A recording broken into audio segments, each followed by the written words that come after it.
বাংলা সাহিত্যে বিশেষ অবদান রাখায় জীবনানন্দ পুরস্কার 2024 প্রদান করা হয়েছে। বরিশাল বিভাগীয় গণগ্রন্থাগার মিলনায়তনে এই পুরস্কার প্রদান অনুষ্ঠান অনুষ্ঠিত হয়। পুরস্কার প্রাপ্তরা হলেন কাব্য সাহিত্যে জাহিদ হায়দার ও গদ্য সাহিত্যে মুস্তাফা তারিকুল আহসান।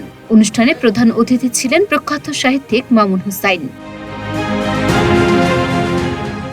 অনুষ্ঠানের শুরুতে প্রয়াত কথা সাহিত্যিক মেহের সেনগুপ্ত, কবি আসাদ চৌধুরী ও গাজী লতিফকে স্মরণ করে দাঁড়িয়ে নীরবতা পালন করা হয়। এরপরে অতিথিদের ফুলের শুভেচ্ছা দিয়ে বরণ করে নেওয়া হয়। অনুষ্ঠানের নির্ধারিত আলোচনা সভা শেষে পুরস্কার প্রাপ্ত কবি ও কথা সাহিত্যিকদের হাতে সম্মাননাপত্র, পুরস্কার অর্থ তুলে দেন অতিথিবৃন্দ। এর আগে সকাল 10:30টায় একই মিলনায়তনে স্বরচিত কবিতা পাঠ অনুষ্ঠিত হয়। অনুষ্ঠানে আরও উপস্থিত ছিলেন কবি জাহিদ সোহাগ, পটুয়াখালী বিজ্ঞান ও প্রযুক্তি বিশ্ববিদ্যালয়ের ডেপুটি কন্ট্রোলার ফয়সাল বারী, লেখক ও গবেষক সাইফুল আহসান বুলবুল সহ সামাজিক সংগঠনের কর্মীরা। উল্লেখ্য, ধানসিঁড়ি সাহিত্য সৈকত, রাজাপুর ঝালকাঠি ও আড্ডা ধানসিঁড়ি বরিশালের উদ্যোগে 2007 সাল থেকে সাহিত্যে বিশেষ অবদান রাখায় জীবনানন্দ পুরস্কার প্রদান করে আসছে।